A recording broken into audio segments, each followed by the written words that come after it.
Hello दोस्तों, स्वागत है आपका हमारे चैनल फार्मेसी पाठशाला में। आज के इस वीडियो में हम पढ़ेंगे डी फार्म फर्स्ट ईयर का सब्जेक्ट फार्माकोग्नोसी। इसके हम पहले चैप्टर के बारे में पढ़ेंगे और समझेंगे कि इस पूरी फार्माकोग्नोसी में क्या है, हमें क्या क्या पढ़ना है। ठीक है, बेसिक इंट्रोडक्शन लेंगे, देन फिर हम फर्स्ट चैप्टर को डिटेल में पढ़ेंगे।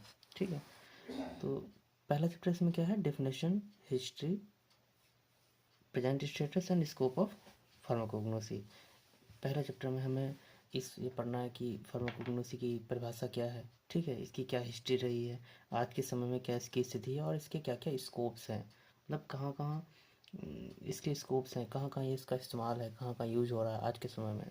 देन फिर सेकेंड चैप्टर इसका क्लासिफिकेशन है। अभी हम जब पहले चैप्टर को पढ़ेंगे तो हमें समझ में आ जाएगा कि पहले चैप्टर से सेकेंड चैप्टर कैसे रिलेटेड है और सेकेंड चैप्टर से थर्ड चैप्टर कैसे आपस में रिलेटेड है।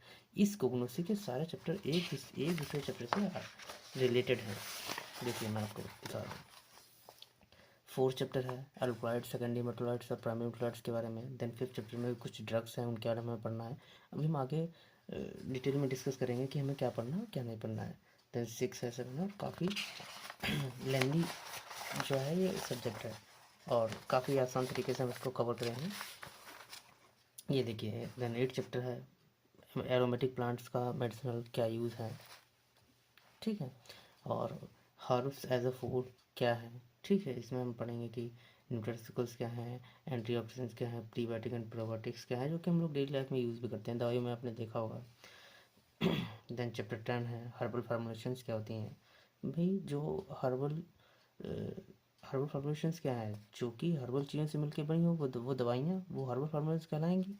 ठीक है, जैसे नीम पेस्ट हो गया, नीम कोई भी किसी भी नेचुरल चीज़ से बना हुआ कोई भी फार्मुलेशन या कोई दवाई वो हर्बल फार्मुलेशन कहलाती है। हम लोग आगे पढ़ेंगे हर्बल कॉस्मेटिक्स क्या है, कोई भी हर्बल चीज़ एज अ कॉस्मेटिक यूज़ की जाए वो हर्बल कॉस्मेटिक्स है। ठीक है, चलिए हम पहले चैप्टर में आते हैं। देखिए पहले चैप्टर में हम पढ़ेंगे कि फार्माकोग्नोसी क्या होती है। ठीक है, इसमें हम ये पहले समझेंगे कि फार्माकोग्नोसी की डेफिनेशन क्या है, देन फिर हम उसकी हिस्ट्री, प्रेजेंट स्टेटस, ठीक है, एंड स्कोप ऑफ फार्माकोग्नोसी, ये सभी चीज़ें हम लोग को डिटेल में देखनी है। ठीक है, नोट्स में लगाते हैं। देखिए डी फॉर्म फर्स्ट ईयर का है। ठीक, क्या पढ़नी है हमको, डेफिनेशन पढ़नी है, हिस्ट्री पढ़नी है, present status, scope and pharmacognosy. Pharmacognosy क्या है, देखिए मैं आपको बता रहा हूँ कि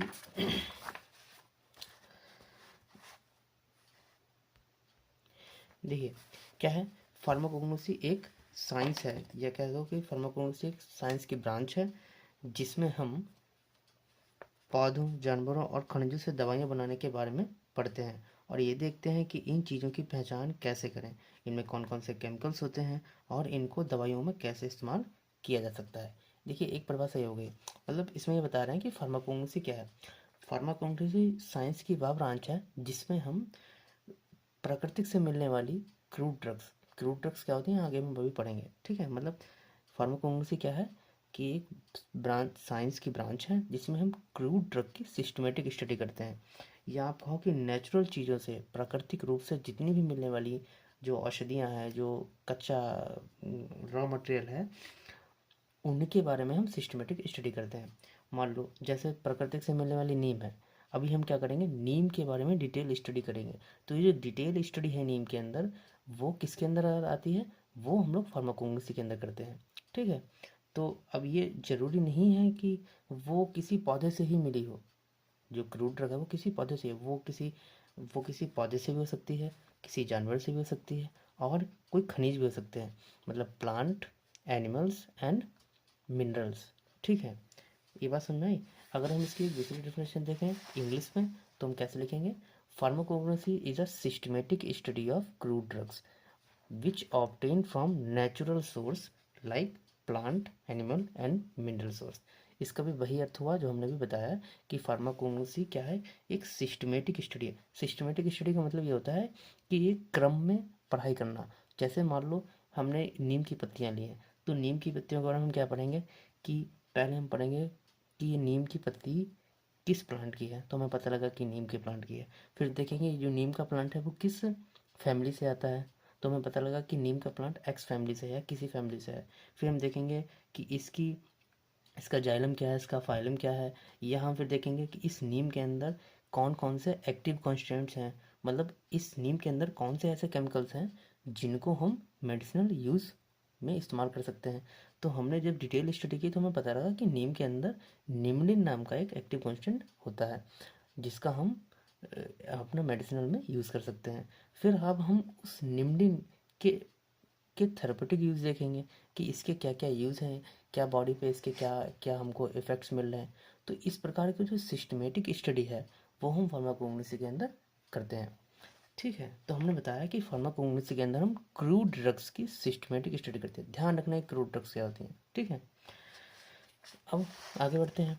ये जो फार्माकोग्नोसी है वो दो शब्दों से मिलकर बना है।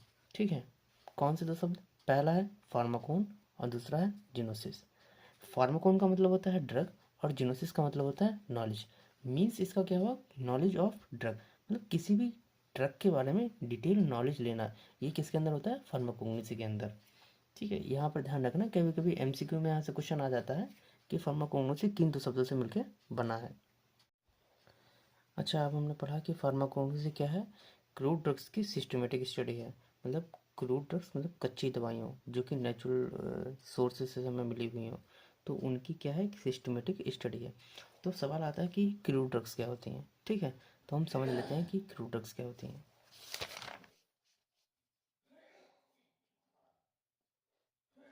देखिए, क्रूड ड्रग्स वो ड्रग्स होते हैं जो किसी भी नेचुरल सोर्स से प्राप्त की गई हों, जैसे कि प्लांट, एनिमल्स और मिनरल्स। ठीक है, इनको हम क्रूड ड्रग्स कहते हैं। मतलब ऐसी सारी दवाइयाँ, ऐसी सारी ड्रग्स, ठीक है, जो कि डायरेक्ट किसी भी प्राकृतिक चीज़ से मिली हों।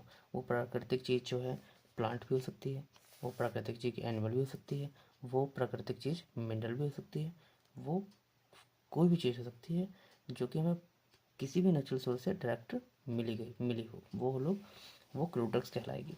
ठीक है, जैसे प्लांट से क्या, प्लांट में अगर हम एग्जांपल लें तो क्या है? नीम से लीव। मान लो किसी पेड़ की नीम की पत्ती जो है वो क्या है? क्रूड ड्रग है, क्योंकि ये किससे मिली है? प्लांट से मिली है। अगर हम एनिमल से बात करें तो एनिमल से हमें कौन सी दवाई मिलती है? इंसुलिन, जो कि तुम्हें पता है कि डायबिटीज में इस्तेमाल की जाती है। डायबिटीज क्या है? ये इंसुलिन क्या है? एक हार्मोन है नहीं है?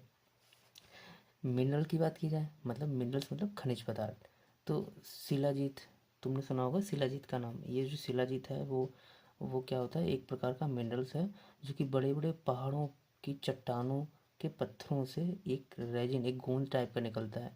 देन उसको ये लोग जो हैं वो लेकर आते हैं, फिर उसको प्रोसेस करते हैं, साफ़ करते हैं, फिल्टर करते हैं। देन फिर हमें क्या मिलता है? प्योर शिलाजीत मिलता है। और इसके बहुत सारे उपयोग हैं। मतलब एक प्रकार की एक ड्रग है जो कि हमें कहाँ से मिली है? नेचुरल सोर्स से मिली है, डायरेक्ट नेचुरल सोर्स से मिली है। तो क्या है? वो क्या है? क्रूड ड्रग है। तो हमने पढ़ा कि क्रूड ड्रग्स क्या है? क्रूड ड्रग्स वो ड्रग्स होती हैं जो कि हमें किसी भी नेचुरल सोर्स से डायरेक्ट प्राप्त हुई हो। ठीक है, जैसे कि प्लांट। ठीक है, प्लांट से क्या मिला? हमें नीम मिली। तो अगर हम मिनरल्स की बात करें तो क्या मिला? शिलाजीत है। और एनिमल से क्या मिलता है हमें? इंसुलिन है। अच्छा, ज़रूरी नहीं कि एनिमल से इंसुलिन मिले, एनिमल्स से बहुत सारी दवाइयाँ बनती हैं। पता लगा कि किसी भी एनिमल की यूरिन, मतलब उसकी पेशाब किसी रोग को ठीक कर रही है, तो ये भी एक क्रूड ड्रग हो गई। मान लीजिए किसी प्लांट में मान लो जैसे तुम एलोवेरा है। ठीक है, अब एलोवेरा का उपयोग हमें पता है कि एलोवेरा जो है स्किन के लिए बेस्ट है, इसके अंदर एंटी फंगल प्रॉपर्टी है। तो ये क्या हुआ कि ये क्रूड ड्रग है कि नहीं है? मिनरल है, मिनरल में बहुत सारे खनिज पदार्थ हैं जो कि हमारे लिए एज अ क्रूड ड्रग्स की तरह काम करते हैं। ठीक है, अच्छा, अगर तो अभी तक हमने क्या पढ़ा? अभी तक हमने, अगर डिटेल में बात करो तो हमने क्या पढ़ा अभी कि फार्माकोग्नोसी क्या है? फार्माकोग्नोसी क्रूड ड्रग्स की सिस्टमेटिक स्टडी है। ठीक है, क्या समझ में आया कि क्रूड ड्रग्स की सिस्टमेटिक स्टडी है। क्रूड ड्रग्स क्या है? क्रूड ड्रग्स वह ड्रग्स हैं जो कि किसी भी नेचुरल सोर्स से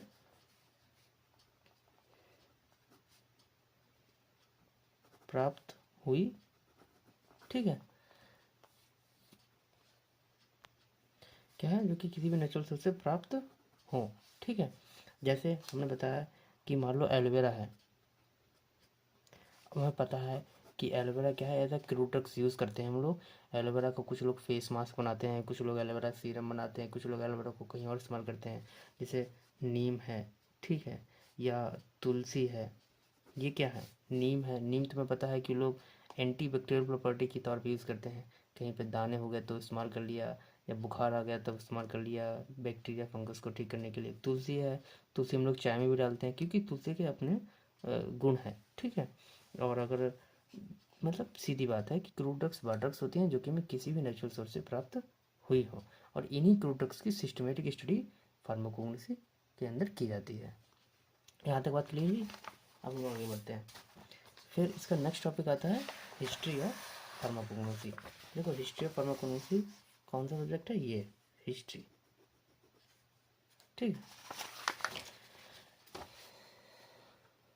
इसकी हिस्ट्री को 3 भागों में तोड़ा गया है। पहला है एंशियंट टाइम, मतलब पुराने समय की बात करेंगे कि पहले क्या इस फार्माकोग्नोसी की हिस्ट्री थी। फिर हम लोग बात करेंगे मिडिल एज, मतलब बीच के दौर में क्या इसकी फार्माकोग्नोसी की हिस्ट्री। देन फिर हम लोग क्या पढ़ेंगे, मॉडर्न एरा, ठीक है। तीनों चीज़ हम पढ़ेंगे। एंशियंट हिस्ट्री क्या है, फार्माकोग्नोसी का स्टार्ट एंशियंट सिविलाइजेशन मतलब पुरानी सभ्यता से होता है। जैसे इजिप्टियंस, ग्रीक्स और चाइनीज़ जो मेडिसिनल प्लांट्स और हर्ब्स का यूज़ करते थे। मतलब कहा जा रहा है कि जो पुराना समय था, सबसे अभी के समय तो बहुत एडवांस हो गया है। प्राचीन समय में क्या होता था, जब एंशियंट सिविलाइजेशन थी, पुरानी सभ्यताएं होती थी, जैसे कि इजिप्टियंस जिन्होंने पिरामिड्स बनाया है। पिरामिड्स तो पता ही होगा क्या होता है, वो एक जो हमारे 7 अजूबों में आता है। तो उस समय क्या होता था कि किसी को कोई चोट लग गई, मान लो किसी को जो है खांसी आ रही है, तो वो क्या करते थे कि तुलसी लाए और तुलसी की पत्ती का काढ़ा पिला दिया, उनको खांसी से आराम दिला दिया। या किसी के कोई घाव हो गया तो वो क्या करते थे, एलोवेरा लाते थे और एलोवेरा उसको उस घाव के ऊपर लगा दिया।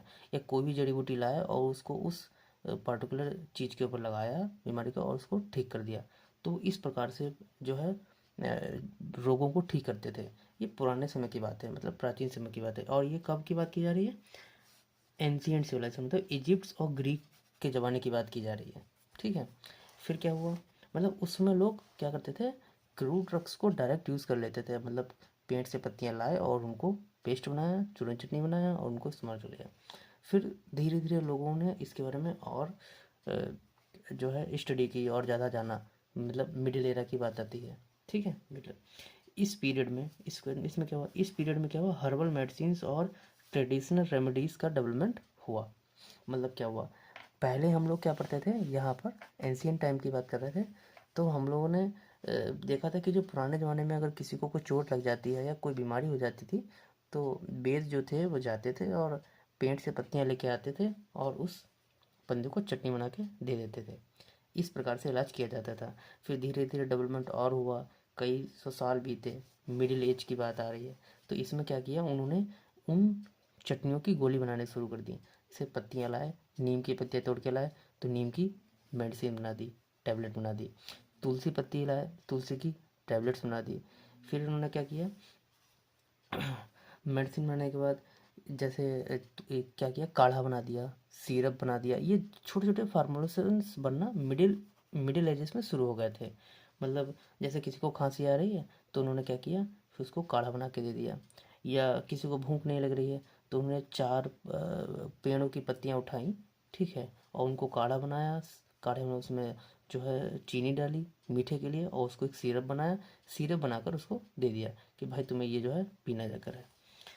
तो मिडिल एरा में मतलब डायरेक्ट ना इस्तेमाल करके उसकी फार्मूलेशंस बनना शुरू हो गई थी, हर्बल मेडिसिन बनाना शुरू कर दिया था लोगों ने। फिर आता है मॉडर्न एरा की बात। मॉडर्न एरा में क्या है,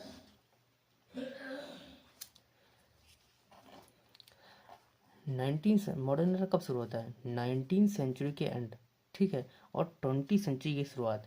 क्या हुआ कि 19वीं सदी के अंत में और 20वीं सदी के शुरुआत में जब ये 20वीं सेंचुरी आई, उसकी स्टार्टिंग में क्या हुआ, साइंटिफिक अप्रोच से मेडिसिनल प्लांट्स और उनके एक्टिव कॉन्स्टिट्यूएंट्स ढूंढे जाने लगे। अभी अभी क्या हुआ कि अब लोग और डिटेल स्टडी में जाने लगे। क्या करने लगे कि अब वो देखने लगे कि जो हम नीम की पत्ती दे रहे थे, तो अभी वो क्या करते हैं कि वो पहले हम लोग पूरी चटनी बनाई या उसकी टैबलेट बनाई और मरीजों को दे दी, ठीक है।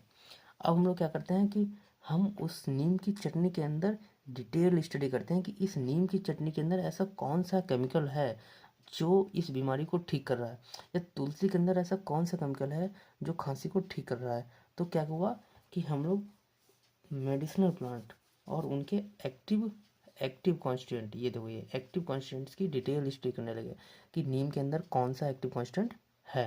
हमें पता लगा कि नीम के अंदर निम्डिन है, क्लोव के अंदर यूजनॉल है, इनके बारे में डिटेल स्टडी करने लगे। देखो एक्टिव कंपाउंड्स की डिटेल स्टडी स्टार्ट हो गई थी।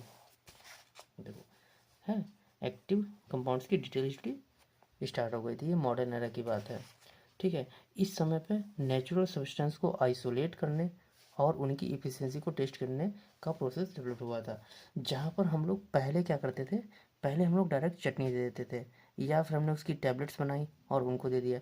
अब हम क्या करते हैं कि पूरी नीम की पत्तियाँ ना देकर नीम की पत्तियों के अंदर जो मेन केमिकल्स है, जो मेन केमिकल कंपाउंड्स है, सिर्फ उसको हम लोग आइसोलेट करते थे। आइसोलेट करना था निकालना, और फिर उसी सिर्फ एक्टिव कॉन्स्टिट्यूएंट को ही पेशेंट को देते थे और जो है उसको फ़ायदा हो जाता था। मतलब बात समझ रहे हो। अब हम डायरेक्ट पूरी दवाई को नहीं देंगे, पूरी चटनी को नहीं देंगे, उस चटनी के अंदर जो मेन केमिकल कॉन्स्टिट्यूएंट है उसी को निकाला और डायरेक्ट दे दिया, ठीक है। फिर इसके बाद में क्या आता है नेक्स्ट चैप्टर।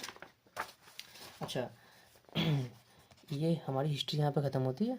प्रेजेंट स्टेटस आज के समय में ये बहुत ज़्यादा विकसित हो चुके हैं फार्माकोग्नोसी, ठीक है।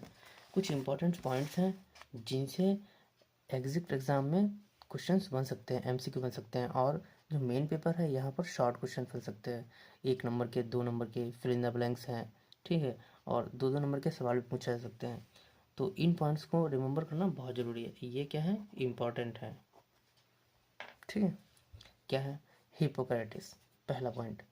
इनको क्या होता है, इनको फादर ऑफ मेडिसिन कहते हैं, और इन्होंने ह्यूमन एनाटॉमी एंड फिजियोलॉजी का ज्ञान दिया था। ये एक साइंटिस्ट थे जिनको हम लोग फादर ऑफ मेडिसिन से के नाम से जानते हैं। इन्होंने एचएपी के बारे में बताया था। ह्यूमन एनाटॉमी एंड फिजियोलॉजी एक अलग ही सब्जेक्ट है जो कि हम लोग आगे पढ़ेंगे, एक अलग विषय है, ठीक है। इसमें हम शरीर की तंत्रिकाओं के बारे में डिटेल स्टडी करते हैं।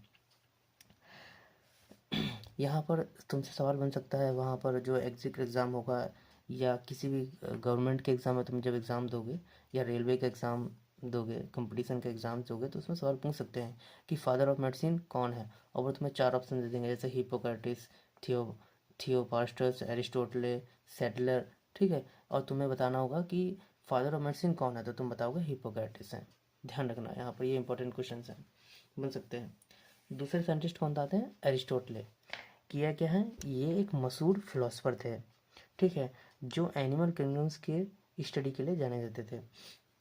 ये एक प्रकार के मशहूर फिलोसफर थे जिन्होंने एनिमल किंगडम्स के ऊपर डिटेल स्टडी की थी और उसी नाम से जाने जाते हैं। यहाँ से भी क्वेश्चन बन सकता है। थर्ड जो है साइंटिस्ट आते हैं थियोफास्टस। इन्होंने क्या किया था, इन्होंने प्लांट किंगडम्स पर की गई स्टडीज़ के लिए जाने जाते हैं। इन्होंने प्लांट किंगडम्स के ऊपर और डिटेल स्टडी की थी, तो ये उस कारण जाने जाते हैं। देन फोर्थ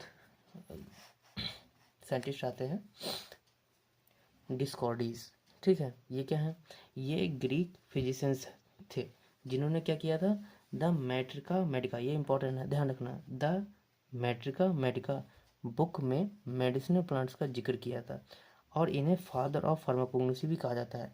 देखो यहाँ पे दो क्वेश्चन बन सकते हैं। पहला सवाल बन सकता है कि फादर ऑफ फार्माकोग्नोसी कौन है, तो तुम बताओगे कि डिस्कॉर्डीज है, ठीक है।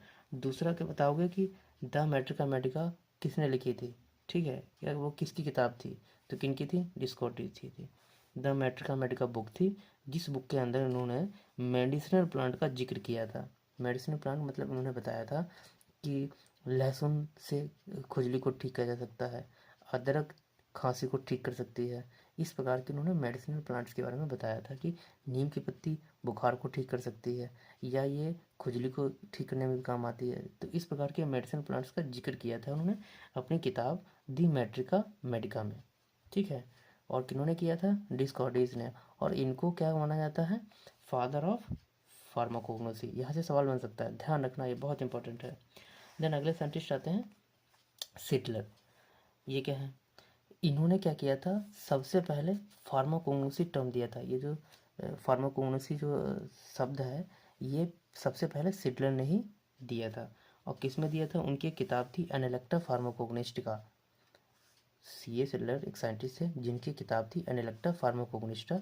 उस किताब में उन्होंने पहला ये जो है पहली बार फार्माकोग्नोसी शब्द का इस्तेमाल किया गया था। इन्होंने ही ये फार्माकोग्नोसी टर्म दिया था। तो यहाँ से जो है क्वेश्चन बन सकता है कि फार्माकोग्नोसी टर्म किसने दिया था? तो किसने दिया था? सीए सिटलर ने। फिर इसके बाद में नेक्स्ट साइंटिस्ट आते हैं, क्या है?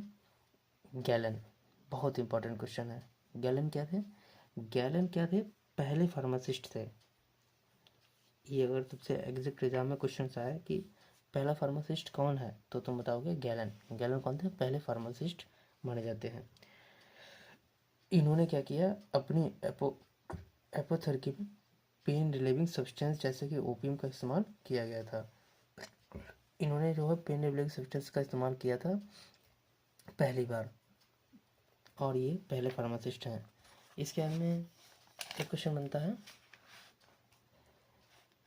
गैलेनिकल फार्मेसी। गैलेनिकल फार्मेसी का नाम गैलन पे ही पड़ा है। ठीक है, गैलन क्या थे? पहले फार्मासिस्ट थे, और गैलेनिकल फार्मेसी जो है वो इनके नाम पे ही पड़ा है। कभी कभी यहाँ से भी क्वेश्चन बन जाते हैं।